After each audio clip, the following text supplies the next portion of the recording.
Hello everyone, कैसे हैं आप सब। This is Shalu Yadav from easy learner. और आज क्वेश्चन प्रैक्टिस करेंगे हम लोग मॉडर्न हिस्ट्री के टॉप 25 क्वेश्चंस पहले प्रैक्टिस करेंगे। डेली मैं आपके लिए 25 प्रैक्टिस क्वेश्चंस लेके आऊँगी जो बहुत ज़्यादा इंपॉर्टेंट है, स्पेशली एनडीए एंड सीडीएस के लिए। एंड रिपीटेडली जो क्वेश्चंस पूछे जाते हैं हम उन क्वेश्चंस को प्रैक्टिस करेंगे। तो इंडियन फ्रीडम स्ट्रगल से रिलेटेड आज आपके क्वेश्चंस हैं जो सीरियसली बहुत बहुत ज़्यादा इंपॉर्टेंट है आपके एग्ज़ाम के लिए। चलिए फर्स्ट क्वेश्चन पे मूव ऑन करते हैं। फर्स्ट क्वेश्चन है आपका, the root of the 1857 revolt lay in. तो 1857 के रिवॉल्ट का मेन रीज़न जो था वो था the policy of grease cartridge. जो ब्रिटिशर्स हैं वो एक नई कार्ट्रिज बेसिकली नई कार्ट्रिज लेके आए थे जो इस टाइप के फॉर्म में थी। ठीक है, तो उसमें क्या था, ये आपका गन पाउडर लोडेड था और इसमें गन लोडेड थी इसका मेन। और ये यहाँ से इसे मुंह से खोलना पड़ता था, और ये जो मुंह से खोलना पड़ता था ये बना हुआ था आपका पोर्क एनिमल फैट से, जिसमें पोर्क और बीफ था बेसिकली। किसका? काव का और सुअर का, पिग का। जिसके लिए काव हिंदू को प्रॉब्लम थी क्योंकि गाय पूजनी होती है, और आपका जो पिग था वो मुस्लिम्स को सही नहीं था, मुस्लिम्स उसे अच्छा नहीं मानते हैं। तो ये मेन रीज़न था जो आपके 1857 रिवॉल्ट में था। बाकी हम 1857 रिवॉल्ट एक अलग वीडियो में पूरा टॉपिक करेंगे, उसमें आपको अच्छे से समझ में आ जाएगा। इसमें हम सिर्फ क्वेश्चन डिस्कस कर रहे हैं।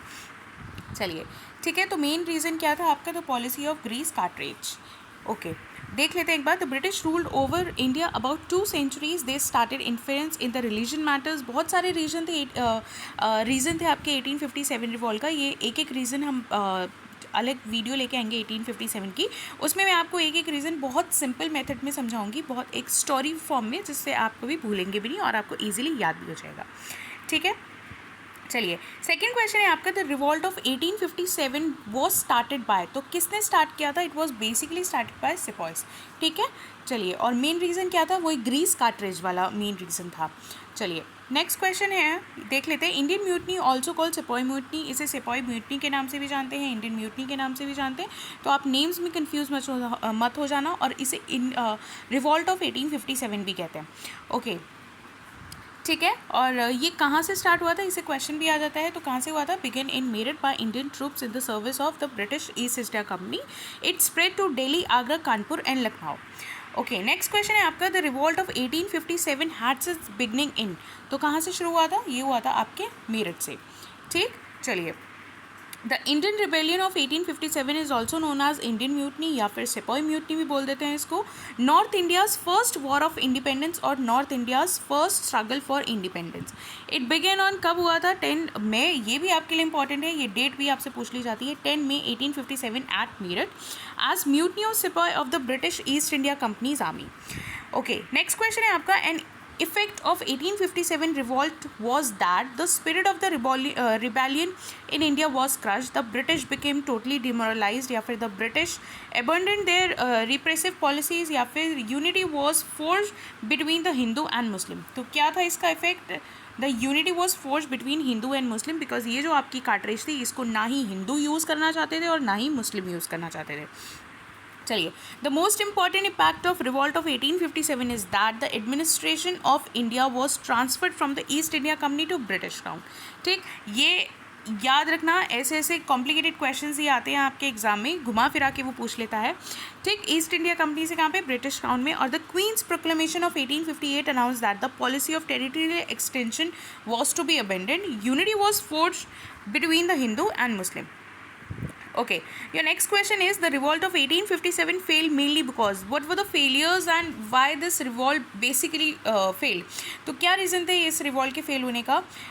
A, the superior resources of British Empire, या फिर it was poorly organized and the rebel had no common ideal, या फिर it had very little nationalist sentiment, या फिर it was localized, restricted and scattered। तो क्या था basically? it was poorly organized and rebel had no common idea। देखो, इससे इस क्वेश्चन को करने के लिए आपको पहले पूरा 1857 के बारे में पता होना चाहिए। इस रिवॉल्ट के मेन रीज़न क्या थे, कौन कहाँ से लड़ रहा था और किसके लड़ने का क्या क्या रीज़न था। ठीक है, तो जैसे झांसी की रानी हो गई, आपकी लक्ष्मीबाई हो गए, और आपके कानपुर से हो गए आपके कुंवर सिंह, अमर सिंह हो गया। तो ये जो थे नाना साहब हो गए, तो सबके अपने अपने रीज़न थे, सब अपने अपने लिए लड़ाई कर रहे थे, कोई एक कॉमन और मेन रीज़न नहीं था। ठीक है, तो इस वजह से क्या हुआ कि इस अलग अलग it was poorly organise and the rebel had no common ideal. चलिए, the revolt of 1857 was localized and poorly organized due to lack of communication facilities. The sepoy of the widely dispersed cantonment could not act simultaneously in a concentrated manner. ठीक है, the sepoy lack common ideal before them the sepoy at Delhi decided to recover the glory of Mughal at Gwalior and Kanpur. देखो, ये basically क्या है कि मैं आपको इसे शॉर्ट जब 1857 का एक स्टोरी के बेसिस पे मैं आपको ये अलग से करा दूंगी, जो बहुत इजीली आपको याद भी हो जाएगा। इतनी कॉम्प्लिकेटेड लैंग्वेज में भूल भी जाओगे आप, तो इसको स्टोरी की तरह हम एक नेक्स्ट वीडियो में कवर करेंगे, जिससे बहुत ईजिली 1857 रिवॉल्ट आपको पूरा याद हो जाएगा। ठीक है, चलिए नेक्स्ट क्वेश्चन पे करते हैं। The Ghadar party was founded at San Francisco USA by, ये जितनी भी पार्टीज़ हैं, जितनी भी ऑर्गेनाइजेशंस हैं और जितनी भी लीग हैं, इनके क्वेश्चंस इंपॉर्टेंट होते हैं। स्पेशली NDA और CDS में डायरेक्ट क्वेश्चंस पूछे जाते हैं इनसे कि कौन सी पार्टी किसने बनाई थी और कौन से ईयर में आई थी। ठीक है, तो आपको ये याद रखना है कौन सी पार्टी है या फिर कौन सी ऑर्गेनाइजेशन है, कौन सी लीग है, किसने बनाई है, कहाँ पे बनाई है और कौन से ईयर में बनाई है। तो ये क्वेश्चंस आपसे पूछे जाते हैं और डायरेक्ट क्वेश्चंस आते हैं और मैच द फॉलोइंग फॉर्म में पूछ लिए जाते हैं। तो यहाँ पे गदर पार्टी की बात है, तो ये किसने बनाई है? आपके लाला हरदयाल। ठीक है, चलिए।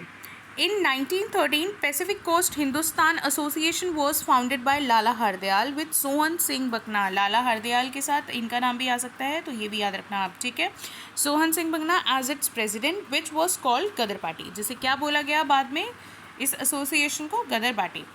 The member of the party were, हाँ जी, the member of this party were the emigrate Sikhs of US and Canada. The first issue of the Ghadar was publish from San Francisco on November 1913। बहुत ज़्यादा इंपॉर्टेंट है और कई बार पूछा जा चुका है ये आपके सीरियस एग्जाम में।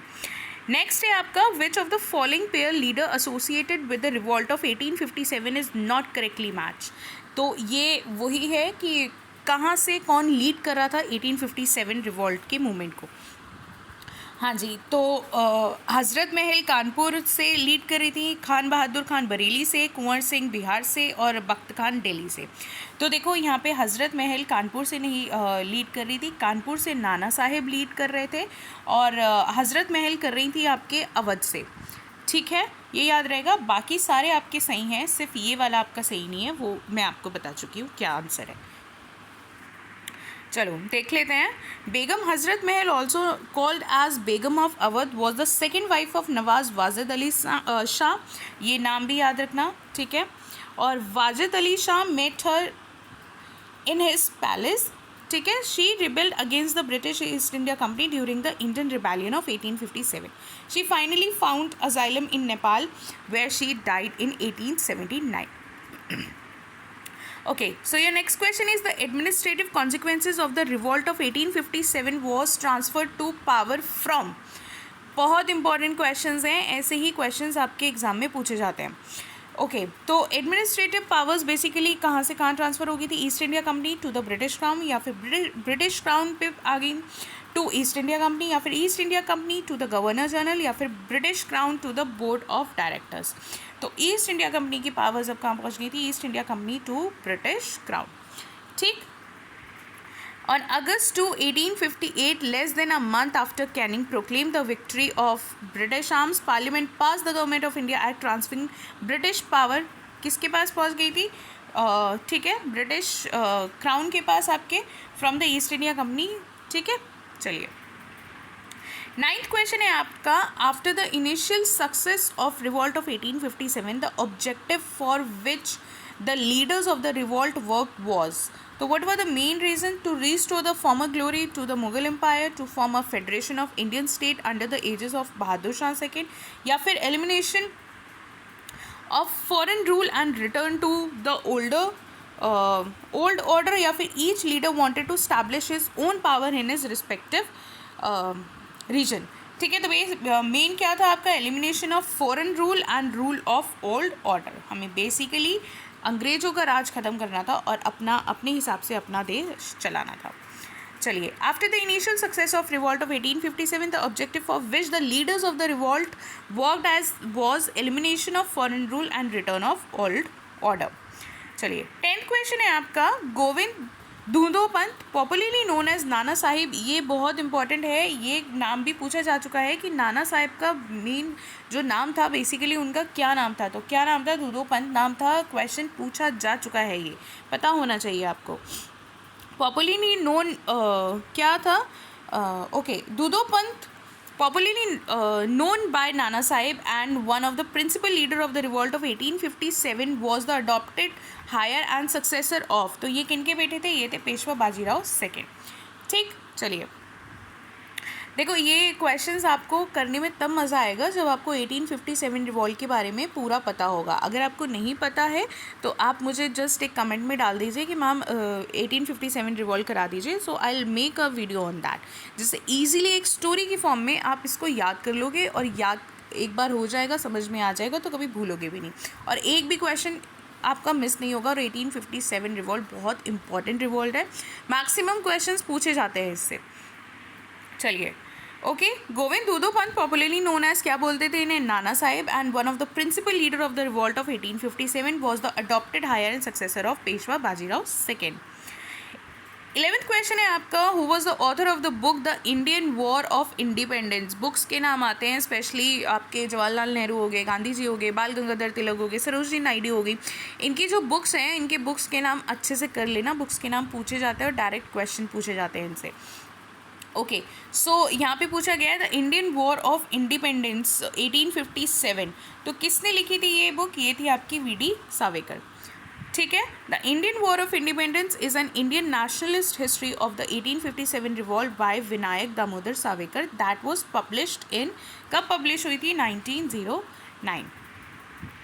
Okay, so next question is one of the earliest and the best known mutinies before revolt of 1857 was the native infantry mutiny या फिर Indian soldier mutiny at Vellore या फिर सोलापुर mutiny या फिर असम soldier mutiny। तो सबसे ज़्यादा जो फेमस म्यूटनी थी 1857 रिवॉल्ट से पहले वो थी आपकी वेलोर म्यूटनी। ठीक है, वेलोर म्यूटनी के क्वेश्चंस भी आते हैं। The Vellore Mutiny was one of the earliest sign of a great mutiny coming up in 1857. The Vellore Mutiny was a major act of defiance that took place on, कब हुई थी आपके, July 10, 1806 and marked the first ever large scale and violent mutiny by Indian sepoy against the East India Company. Okay, so next is which among the following place was not an important center of revolt of 1857। तो कौन सा नहीं है, आगरा नहीं है, बाकी कानपुर से हम ऊपर कर चुके हैं कि कौन लीड करा था, झांसी से कौन करा था, लखनऊ से कौन करा था, ये आपके मेन सेंटर्स थे, Agra is not included. Okay, Agra was not the center of the revolt of 1857। Other important cities कौन से थे आपके, झांसी, लखनऊ, कानपुर, ग्वालियर। 14 क्वेश्चन है आपका, the rebel lack effective leadership, they क्या है, ओके, आपको इसमें से चूज़ करना है which of the statement is correct related to the cause on the failure of the revolt of 1857। First है आपका the rebel lacked effective leadership, दूसरा है they did not get the support of the civilian anywhere in the country, third there was no central organisation to guide them, सही है, और fourth है आपका their military equipments was inferior to that of English. तो one आपका third या फिर fourth, तो इसमें से आपको ऑप्शन सेलेक्ट करने हैं, तो कौन सा है आपका। ठीक है, तो देखो the rebellion lacked effective leadership, obviously एक लीडर नहीं था वहाँ पे, सब अपना अपना लड़ रहे थे, अपने अपने लिए लड़ रहे, तो वो मेन रीज़न था। और देयर वाज नो सेंट्रल, कोई सेंट्रल ऑर्गेनाइजेशन थी, एंड द मिलिट्री इक्विपमेंट्स, हमारे पास इतने अच्छे इक्विपमेंट्स नहीं थे जितने अच्छे उनके पास थे। दे did not get the support of civilian people anywhere in the country, ऐसा नहीं है, तो आपका क्या हो गया ये आंसर, 1, 3 एंड 4। फाइन, चलिए, the cause for the failure of the revolt of 1857 was the rebel lacked effective leadership, there was no central organization to guide them, and the military equipment was inferior to that of Englishmen। ऐसे ही questions पूछे जाते हैं और ऐसे ही questions आते हैं। इन questions को करने के लिए स्पेशली ज़्यादा से ज़्यादा प्रैक्टिस करिए, ज़्यादा से ज़्यादा MCQ क्वेश्चंस प्रैक्टिस करिए, तभी आप हैबिट में आएंगे और तभी आप अच्छे से कर पाएंगे और चीज़ों को समझ पाएंगे। Okay, next question is Who are among the following leaders of revolt of 1857 managed to escape to Nepal? तो कौन कौन गए थे नेपाल, आपसे यहाँ पे पूछा जाए। एक तो आपके नाना साहब गए थे और बेगम ऑफ अवध। ठीक है, तो ऑप्शन क्या हो गया आपका, डी ऑप्शन हो गया। चलिए, Nana Sahib and Begum of Awadh are among the following leaders of the revolt of 1857 managed to escape to Nepal. Okay, 16th is the revolt of 1857 in Awadh and Lucknow was led by. तो यहाँ पे अवध और लखनऊ की बात की है, तो वो मैं ऊपर आज डिस्कस कर चुकी हूँ. कौन थे वहाँ से? बेगम हजरत महल. ओके, ठीक है. During the Indian mutiny from 1857 to 1858, Begum Hazrat Mahal band of supporters led by Raja Jailal Singh rebelled against the forces of the British. Later, they seized control of Lucknow and she declared her son Brish Qadir. सन का नाम भी पूछ लिया जाता है, तो सन का नाम भी आपको पता होना चाहिए. as the ruler of the earth. चलिए, 17th है, the revolt of 1857 was a prolonged period of armed uprising as well as rebellion in northern and central India against British. It began in Meerut by Indian troops in the service of the British East India Company and later spread to Delhi, Agra, Awadh, Kanpur, Chambal and Lucknow. तो क्या बताना है आपने इसमें? आपको बताना है the revolt was programme. कहाँ से? दिल्ली है, अवध है, बॉम्बे है, या फिर आपका चंबल रीजन है. ठीक है, तो क्या है? बॉम्बे. चलिए, the revolt of 1857 didn't acquire much intensity in Bombay. ये ऊपर सारे हम पढ़ के आ चुके हैं. दिल्ली हो गया, अवध हो गया, चंबल रीजन हो गया. बॉम्बे का हम आपने नहीं पढ़ा है और नहीं सुना भी नहीं है, क्योंकि ये रिवोल्ट इतना ज़्यादा वहाँ पे था ही नहीं, ना मात्र एक तरीके से. ठीक है. 18th क्वेश्चन है आपका, which of the following statement best explain the nature of revolt of 1857? The last effort of the old political order to regain power, या फिर mutiny of a section of a sepoy of the British army, या फिर a struggle of the common people to overthrow common rule and effort to establish a limited Indian nation. तो which of the following statement best explain the nature of the revolt of 1857? कौन से? the last effort of old political region to regain power. हमें अपना rule चाहिए basically. ठीक है, जो ऊपर हमने करा है इस क्वेश्चन इससे रिलेटेड कि हमें अपनी पावर चाहिए. हमें जैसा हम अपने रूल कर रहे थे हमें वैसा रूल चाहिए, हमें ब्रिटिश रूल नहीं चाहिए. The revolt of 1857 began under the leadership of Bahadur Shah Zafar and it was the last effort of the old political order to regain power. 19th है, name the Mughal emperor occupying the throne of Delhi when the revolt of 1857 took place. तो कौन है आपके? Bahadur Shah Zafar. Bahadur Shah Zafar was a nominal emperor as the Mughal emperor existed in name only and his authority was limited only to the walled city of old India. ठीक है. Following his involvement in the Indian rebellion of 1857 the British exile him to Rangoon in British. चलिए, ये हम discuss करेंगे जब 1857 revolve करेंगे. Basically इन्हें Rangoon भेज दिया गया था. ओके, 20 है आपका, which of the following upheavals took place in Bengal immediately after the revolt of 1857. तो 1857 रिवॉल्ट के बाद तुरंत बाद कौन सा क्या हो गया था वहाँ पे? कौन सा रिबेलियन हुआ था? देखते हैं. संतल रिबेलियन था, इंडिगो डिस्टर्बेंस था, आपका सन्यासी रिबेलियन था, या फिर पवनाथ. तो क्या था? Indigo disturbance. ठीक है, ये भी बहुत ज़्यादा इंपॉर्टेंट क्वेश्चन है. और इंडिगो से नील दर्पण पूछ लिया जाता है कि नील दर्पण किसका है, किसने लिखा है, किसके नाम से है, तो वो भी आपको पता होना चाहिए. The Indigo Revolt, देखो, नील Vrodha was a peasant movement and subsequent uprising of indigo farmers against the indigo planters that arose in Bengal in 1859. चलिए, 21 है, what was the main objectives of the Wahabi movement which during 1852-70 was particularly active in the Punjab, Bihar, Bengal and the Northwest Frontier provision. क्या main reasons हैं आपके, क्या main objective हैं? To out the British from India, या फिर to overthrow the Sikh in Punjab and the British in Bengal and to restore Muslim power in India, या फिर to eradicate religious corruption from Muslim society, या फिर to organise the Muslim into a national community. Basically क्या है? To overthrow the Sikh in Punjab and the British in Bengal to restore Muslim power. Okay, the main objective of the Wahabi movement पता होना चाहिए आपको और important है ये मूवमेंट्स जितने भी हैं. और वहीबी मूवमेंट का मेन ऑब्जेक्टिव क्या था? विच ड्यूरिंग 1852 से 70 was particularly active in Punjab, Bengal, Bihar and the North West Frontier provision. Was to, क्या मेन थे इनके वहीबी मूवमेंट के objective? To overthrow the Sikh in Punjab and the British in Bengal and to restore Muslim power in India. ठीक. Okay, 22 question है आपका. As per the act of Indian independence the boundaries of East Bengal, West Bengal and Assam will be determined by. क्या होता है ये? National Congress, मुस्लिम league, या फिर award of boundary commission, या फिर the people living in those boundaries area. तो क्या है आपका? The award of boundary commission. ठीक है। As per the act of Indian independence, the boundaries of East Bengal, West Bengal and Assam will be determined by award of boundary commissions. Okay, 23rd question है आपका, the spark for the Swadeshi movement was dash decision to partition Bengal। किसका decision था ये? ठीक है, partition of Bengal कब हुआ था पता है? नहीं पता है तो पता होना चाहिए। पार्टीशन ऑफ बंगाल से रिलेटेड मैं आपको क्वेश्चंस बता देती हूँ, क्या क्या पूछ लिए जाते हैं आपसे। इस पार्टीशन ऑफ बंगाल के टाइम पे आपके कौन वाइसराय थे? ठीक है। दूसरा, पार्टीशन ऑफ बंगाल किस ईयर में हुआ था और कब ये कैंसिल हुआ? पार्टीशन ऑफ बंगाल और कैंसिलेशन के टाइम पे कौन थे?